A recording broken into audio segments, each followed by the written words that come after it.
Hey guys, so tonight's video and tomorrow in class we will be discussing roller coaster slope.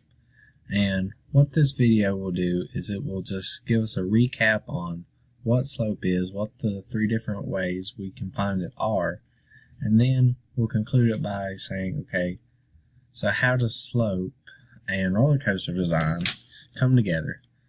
How is slope used when we design a roller coaster? So the objective for the lesson tomorrow and for the video tonight is that the students will implement their understanding of slope to the design of roller coasters. Students will then create a roller coaster design using slope as a key factor in determining what slope is needed for a cart to safely pass through a loop. So once again, this video will just give us background information, but tomorrow in class is where we're actually going to take these ideas and integrate them to the actual application of designing a roller coaster. So the first question always is, okay, well, what is slope? And slope is the steepness of a line. So anytime that you graph a line, sometimes it could be horizontal, it could be vertical, or it could be somewhere in between. And whatever that in between is, there's always a steepness to it. So if you look at the picture here to the right, we can see that this line, it looks kind of steep to me, I would say, but definitely not as steep as a vertical line would, or definitely not as flat as a horizontal line would be. So slope is just a measure of how steep a line is. So how can we find it? Three of the different ways that we can find slope is by locating it in the equation of a line, as shown in the first picture above, by plugging it into the slope formula, which is given right down below it, or by analyzing the graph of the line, which is something that we will take a look at later in this presentation. So first, we're going to look at how we can find it by giving 2 points. So I'm going to work through one of these examples up here with these 2 points, and then the other 3 points that I do not work through here, I will ask that y'all will get a piece of loose leaf paper and write down these ordered pairs, plug them into the slope formula over here, and then turn those in to me tomorrow for class. So if we go down here, and I'm just going to use paint, we're going to look at the ordered pair 2, 5, and 5, 7. So I'm going to go to my paper, we're going to write 2, 5, and 5, 7. Now I know this isn't the prettiest writing, but we're doing the best we can. So our slope formula will be m is equal to y2 minus y1 over x2 minus x1. So we're going to let this be our x1 and our y1, and over here on the second order pair we'll label these x2 and y2. So if we plug these numbers into the formula over here, we find that y2 is 7 minus y1 is 5 over x2, 5, minus x1, which is 2. So then 7 minus 5 gives us 2 in the numerator, 5 minus 2 gives us 3 in the denominator, and we end up with a slope of 2/3. So going back to the PowerPoint really quickly, we can also locate slope when given the equation of a line. So generally, the way that we'll see a line is in this slope-intercept form.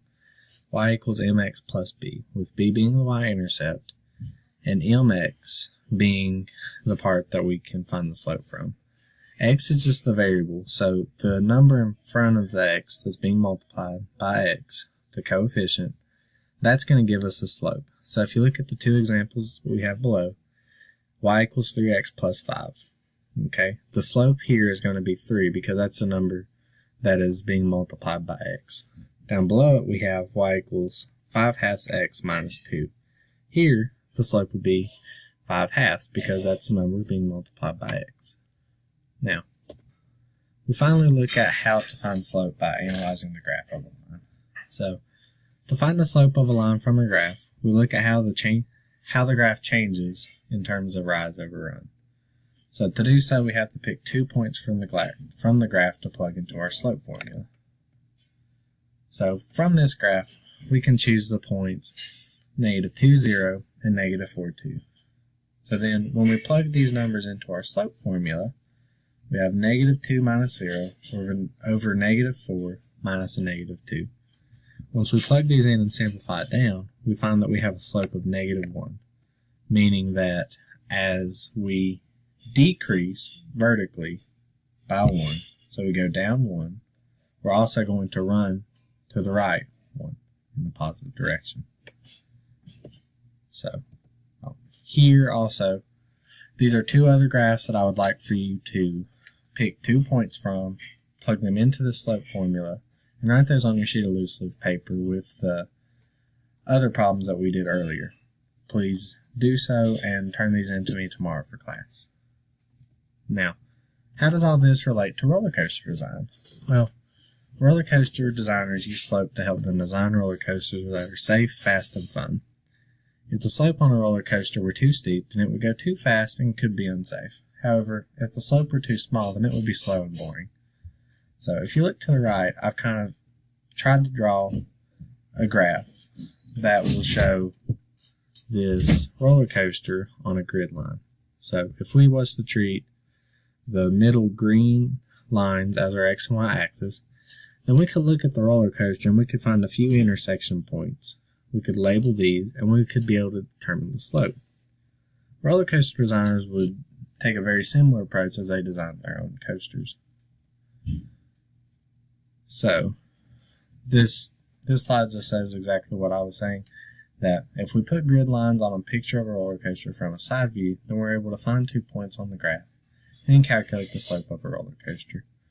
So tomorrow in class, we're going to be taking this approach very similarly, and we're going to use little foam insulation tracks in order to design a roller coaster that will allow our cart to safely travel through a loop.